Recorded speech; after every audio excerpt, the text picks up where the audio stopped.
Salut, salut! Salut! Nouvelle vidéo des nouveautés de la semaine. Pas mal de nouveautés, Ok, euh, des jeux très attendus pour cette ok. semaine, en plus pour ce petit temps frais qui revient. Mhm. Et on en profitera aussi cette semaine pour faire un petit tour de la boutique pour qu'on voit ta magnifique décoration Mais oui, florale, floral, tout à fait. Et non pas et fleural. non pas florale, Voilà. où on fait un petit peu jeu de société et fleuriste aussi à N'importe nos quoi. autres C'est juste pervus. que là, c'est le printemps qui arrive. Malgré la neige, je suis désolée, j'ai envie que les fleurs reviennent. Donc, je fais venir Eh les ben, elles fleurs d'eau. reviennent. Et les nouveautés aussi. Voilà. Donc, on va en parler. Donc, on a deux jeux familiaux là-haut, je vous présenterai. Ok. Et là, on a un jeu qu'on va qualifier d'intermédiaire, parce qu'on est à partir de 10 ans et plus. On est sur du Misfit Heroes. Heroes. Ça y est, je l'ai bien dit. Misfit Heroes. Où, en fait, on est sur du château combo. Ok. Donc, le le même château combo, principe. c'est exactement le même système. Ceux qui connaissent pas château combo, dans château combo, vous devez construire un tableau de cartes. Et ben là, dans Misfit Heroes, on va faire exactement la même chose. Ok. Alors, comment ça se passe? Vous allez récupérer une de vos cartes et vous allez devoir la placer dans votre tableau. Le tableau est très grand. On est sur du 4 sur 4. Ça fait combien de cartes en tout? 4 x 4, 16? Bah oui, Oui, logiquement, hein, 4 tout à sur fait. 4, ça fait 16. Donc là, dans la démonstration, ils ne sont pas montés, mais normalement, à la fin, vous avez un tableau comme ça. Mais attends, c'est les sleeves qui sont décorés là? Oui, alors tout à fait, parce que la particularité bugger dessus. de Misfit Heroes, c'est que non seulement il va falloir les placer, parce que vous allez avoir, déjà, il va falloir payer leurs coûts et activer leurs effets, vous avez des conditions pour activer la carte, Ok. et vous avez des récompenses immédiates. Donc, c'est assez intéressant parce que vous avez des choses, des fois c'est des conditions obligatoires, des fois c'est Ouais. des bonus quand vous la posez, vous avez des points en fin de partie. Et donc, vas-y, fais voir. Et donc la particularité, c'est que si j'enlève, c'est qu'en fait, d'un côté, vous avez le héros, et d'un autre côté, vous avez, comment on dirait, le lieu. Donc là, par exemple, c'est à la friperie, ça peut être autre chose. Ah. Et tu peux changer les cartes Ah, ok. Et du coup, entre elles. faire un deck un peu à l'infini. Exactement, tu peux en fait renouveler l'expérience. Alors ils conseillent ça dans la règle du jeu, c'est-à-dire qu'en début de partie, chacun prend 4 cartes et puis on les mélange, on les réassemble. Il y en a pas mal à l'intérieur, hein. Là c'est qu'une partie, il y a un sacré deck et il y en a encore dans la boîte. Ok. Et je peux réassembler mes personnages pour que finalement ce soit celui-là ici. Et les sleeves sont fournis, où je peux mettre le personnage à l'intérieur. Et puis ça peut donner des combos, des choses super intéressantes. Voilà, donc c'est cool à faire, il y a juste une toute petite partie créative, puisqu'il va falloir en fait mélanger tous ces decks et les assembler et les mettre dans les sleeves, mais une fois que c'est fait, après le jeu il est très simple à sortir, vous sortez les cartes, à votre tour vous piochez et vous jouez les cartes. Vous avez un système de points, parce que vous avez plein de ressources qui sont là, où il va falloir donc payer avec de l'argent, ça c'est l'argent, vos cartes, ça, on connaît, mais vous pouvez aussi, oui on connaît bien, vous pouvez récupérer des ressources, et ces ressources, c'est la particularité par rapport à d'autres jeux, c'est que ces ressources-là vont vous permettre de remplir des objectifs, qu'on appelle des quêtes, les garder et obtenir les points de victoire. Donc vous pouvez par exemple avoir un système de jeu, un système de combos de cartes qui vont plutôt influer sur le nombre de ressources que vous allez obtenir, ou sur le nombre de points de victoire en fin de partie, ou sur le fait que ça influence sur le tableau. Okay. Enfin c'est un... Oui, il y a plein de chaînages possibles. Il y a plein de chaînages possibles, pourtant le jeu il est pas complexe, parce que les règles sont très simples, même s'il y a beaucoup d'actions, en fait les actions c'est très simple, c'est soit je pioche, soit je pose, soit je prends de l'argent, soit je prends une quête, finalement c'est très simple, c'est très intuitif. Et on se remémore pas à chaque fois à son tour, ah ouais je peux faire ci, je peux faire ça. C'est super simple. Et puis voilà, vous avez... Donc ça se joue à combien ça... Par contre je vois que c'est 10 et plus, donc c'est quand même, faut quand même rôder un peu le jeu avant de savoir... Il faut réfléchir. Ouais. À chaque carte, avant et avant 10 ans, on réfléchit pas, du coup. Avant 10 ans, on ne sait pas réfléchir. Donc forcément, c'est parce qu'il y a des conditions assez complexes, il va falloir le poser à un bon endroit, ouais. il va falloir... Donc je suis pas sûr qu'en effet, en dessous de 10 ans, ça les amuse franchement, sauf s'ils ont l'habitude de ce jeu-là, mais plutôt vers 8-9 ans et encore. Là, c'est plutôt vraiment de la construction... tête, on n'est pas loin du expert. Château Combo était plus familial. D'accord.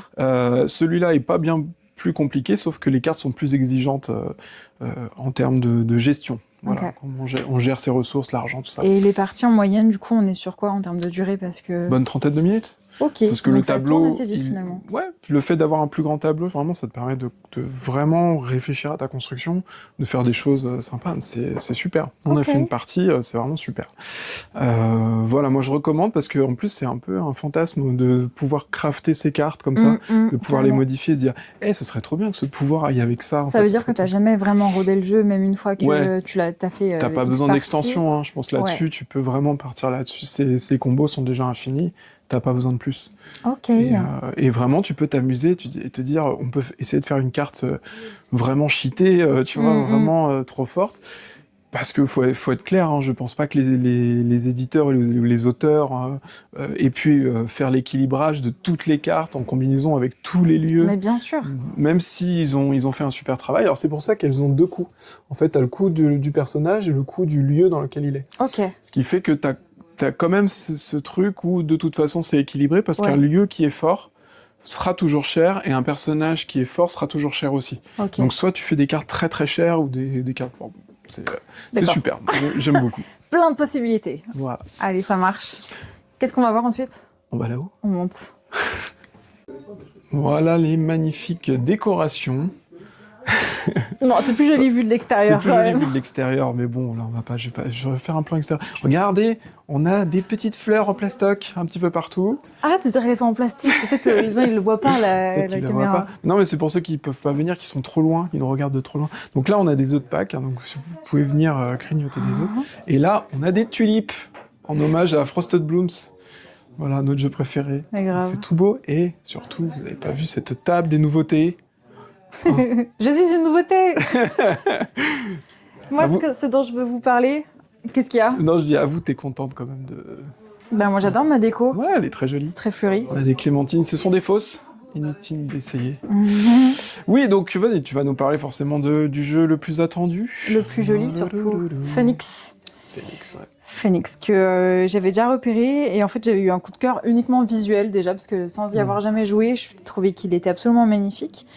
On va avoir vraiment des très belles illustrations avec des couleurs qui claquent de partout. Donc, et puis j'aimais bien l'idée de partir sur un oiseau où le but donc ce serait de reconstituer les ailes de l'oiseau. Ouais.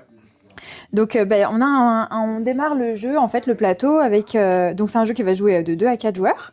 Donc les parties durent en moyenne 20 minutes. Ouais. Et le but du jeu, c'est qu'on va se retrouver au départ avec l'un de ces 4 oiseaux, mais tout déplumé, et on va devoir donc lui redonner des belles couleurs.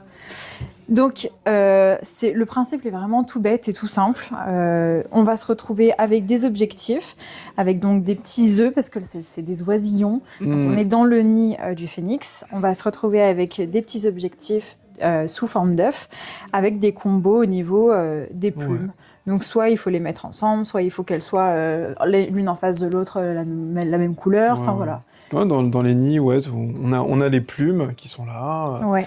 Et du coup, il faut récupérer simplement les plumes et puis les replacer sur son oiseau. Exactement. Simplement. C'est juste que y a des combos de qu'est-ce qui est plus rentable de faire en fonction des couleurs, c'est ça. Alors il y a de la symétrie, je me souviens. Il y a de la symétrie. Il y a pas mal de choses. Il y a des formes aussi. Je sais pas si tu peux retourner la boîte. Il y a des petites flammes, des petits trucs. Oui, on retrouve les petits diamants, les flammes, les lunes. Ouais.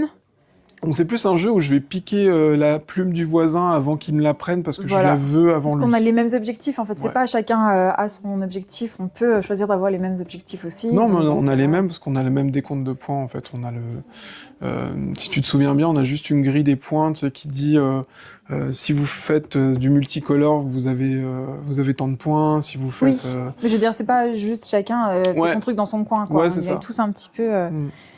Voilà. Et il est beau. Je le trouve très très beau, très honnêtement. Ouais, il est vraiment magnifique. J'essaierai je crois que j'ai encore des photos. J'essaierai de trouver de ce que j'avais fait à Cannes. Et en fait, il y a vraiment cet aspect où quand t'as fini ton oiseau, t'as envie de le prendre en photo parce que t'es trop fier. Il est trop joli. T'es comme un enfant qui montre son dessin à papa et maman. Regardez, j'ai fait un bel oiseau. Et tu le regardes un peu, quoi. T'as pas envie de le casser tout de suite. Voilà. Donc c'est un familial. Hein. Par contre, c'est un familial, c'est vraiment. Je choisis ma plume, je la pose. Ils sont sont un peu... Enfin, je trouve que c'est accessible quand même. Ah bah c'est super accessible. Ouais. Et le twist vraiment, c'est vous avez ce côté pour les jetons premier joueur qui se retournent. Donc en fonction de si vous puisez vos plumes dans le même nid, vous passerez en dernier. C'est ça. Enfin, je saurais pas l'expliquer comme ça, mais le principe est vraiment simple. Par contre, ce qui est amusant, c'est en effet à partir de 3-4 joueurs surtout. On peut se tirer dans les pattes. Bah, t'as envie de vraiment cette plume rouge et c'est ça. t'as 2 personnes avant toi qui sont susceptibles de la prendre et voilà, et ça casse tout ton truc. Mais moi, j'ai beaucoup aimé et je pense que ce sera la petite vedette aussi de ce printemps, hein, surtout pour la catégorie 8 ans et plus familiale. Exactement. Ouais, le familial. Derrière, il y a le Misfit Heroes qui est encore là, mais il est partout. Là, mais il est partout. Et le dernier, bah, c'est moi qui vais en parler. Allez. Donc je prends la perche. Quoi? Vas-y. Alors, c'est... Attends, voilà. Faudra couper là. Alors, c'est l'extension Panthéon de Acropolis. Donc Acropolis, le jeu bien connu, hein, qui est là. Hop, je t'emmène. Donc Acropolis ou Arcopolis? Non, c'est Acropolis. Il y a le arc ou acre, on ne sait jamais. Donc là, on est sur l'extension. Et on est sur l'extension, qui est une extension qui propose cette fois un coopératif. Vous avez Oups, ça va la caméra? Oui, c'est bon. Tu fais des essais, tu fais des tests un petit peu. Vous aurez le mal de mer en regardant la vidéo. Ça peut être un challenge. Hein. C'est pas mon métier premier. Essayez de ne pas vomir. Donc dans ce jeu, vous allez construire une capitale. Mais cette capitale, c'est un jeu coopératif. Ça transforme le jeu Acropolis en jeu coopératif, où vous allez devoir, au-delà de votre plateau personnel, construire une capitale. Attention, les points qui seront validés en fin de partie sont seulement ceux qui seront construits par la capitale. D'accord. Donc pas le reste. Donc vous avez des tuiles avec des objectifs, des éléments d'objectifs communs, perso. Vous avez aussi des très beaux jetons là pour signifier vos capitales. Ok. Et c'est tout. Et c'est déjà pas mal. C'est-à-dire qu'on se Ça tourne à partir de là. Ouais, bah ça tourne très bien parce qu'en fait vous avez après vos tuiles, il y a plus de système de sélection, vous avez toujours 3 tuiles en main. C'est juste vous qui décidez, est-ce que je le place plutôt chez moi, est-ce que je le mets dans ma capitale pour faire des points en fin de partie. Et tout le monde va faire ça pour qu'à la fin on ait le plus de points possible et qu'on ait accompli les objectifs. Okay. Pourquoi pas, c'est une autre façon c'est audacieux, c'est une autre façon d'aborder le jeu, qui est un jeu compétitif, hein, on va pas se cacher, mais là avec, ça garde la dimension en solo, donc j'imagine que là ça doit être, j'ai pas fait le mode solo, mais ça doit être sûrement de construire sa capitale, on va dire tout seul, voir si on fait le plus de points possible. Cool. Voilà. Donc ça c'était pas mal attendu. Panthéon, parce qu'on m'a beaucoup demandé cette extension. Ouais, avec impatience, il y a pas mal de gens qui disent ouais, alors quand est-ce que ça sort? C'est bientôt. Et là, ça y est, c'est sorti. Et c'est déjà bien parti, pour une sortie. Voilà. Bon bah écoute, merci pour toutes ces nouveautés qu'on a hâte de tester, pour celles que j'ai pas encore testées en tout cas pour ma part. Ouais. Et moi je voulais faire une petite parenthèse sur 2 petits événements, enfin 2 gros énormes événements qui arrivent d'envergure nationale. Internationale. Déjà le plus proche en termes de timing, c'est ce soir, on va avoir du coup une soirée jeu à la boutique comme tous les vendredis soirs, sauf que celle-ci est un peu différente. Oui, on essaie de faire des soirées spéciales tous les vendredis soirs. Là, en l'occurrence, la soirée spéciale, ce sera une spéciale prototype. Cool. Donc on accueille des auteurs de jeux qui vont nous présenter leurs prototypes. Alors j'ai pas d'informations sur les protos, ils n'ont pas parlé. Ça va être un peu la surprise. Beaucoup, sauf pour Sylvain qui passe régulièrement et qui nous propose son jeu Fourbi. Et donc c'est rigolo de voir la création, la naissance d'un jeu, et puis on peut être là aussi pour pas leur donner des conseils parce qu'ils connaissent bien. Non, mais ils ont envie de connaître notre avis, les retours. Quoi. Et c'est quelque chose qu'on avait beaucoup fait à Cannes, parce que Cannes, sur le FIGE, donc c'est d'une autre envergure, mais ils vont organiser des nocturnes qui sont vraiment spécifiques uniquement pour les prototypes. Et donc, vous avez plein de créateurs qui viennent pour présenter leurs jeux, qui sont faits à partir de PQ découpé et feuille A4 sur laquelle ils ont écrit plus En 4 PQ. points. Oui, en PQ. Mais oui, tout à fait. Et du coup, en fait, il y a vraiment cette ambiance-là déjà de se dire, j'ai bossé sur le truc, est-ce que tu peux me donner ton avis? Et il y a autre chose, quoi. Ouais, puis Moi, c'est j'aime un bien. charme, c'est rigolo d'après de revoir des jeux parce qu'il y a des protos qu'on a testés qui ont eu une évolution ou qui a eu un avenir aussi chez des éditeurs. Donc c'est super à voir. Et puis on a aussi le retour des auteurs qui nous parlent aussi de l'édition en interne, comment ça se passe, C'est ça. qu'est-ce que eux leur conseillent. Parce que des fois, ça peut être des problèmes thématiques, ça peut être pas mal de Et puis choses. des fois, comme dans tous les domaines, quand on a le nez dans son truc depuis quelques mois, c'est pas évident de prendre du recul, donc ça aide aussi à ça. Ça, c'est clair. Et puis le deuxième événement. Voilà, où est-ce que tu seras dimanche? À la fête du jeu. À la fête du jeu. À la fête du jeu, à Soucieux, en Jarret. Qui est écrit fête du jeu. Ah ouais. Voilà. Donc c'est ce dimanche-là, à Soucieux? Oui. Ok, où ça, à Soucieux? C'est écrit sur l'affiche, non? C'est l'espace Flora Tristan. Voilà, l'espace Flora Tristan, pour ceux qui veulent venir. Et ça se tient tout le week-end en réalité. Nous, on y sera dimanche. Ouais. Et puis on aura donc là du jeu de société, il y aura des jeux de rôle, il y aura du wargame, il y aura les figurines. Enfin voilà, ça va être sympa, ça nous permettra de sortir nos figurines, de les emmener un petit peu à l'extérieur avant de voyager. Voilà, les figurines Warhammer, la peinture, tout ça, ça va voyager un peu. Et puis voilà, on espère vous y trouver nombreuses, c'est gratuit, c'est jusqu'au dimanche après-midi, donc voilà. Allez, génial. À bientôt, à dimanche, à ce soir. À ce soir, allez, ciao. Bisous, bisous. Bisous.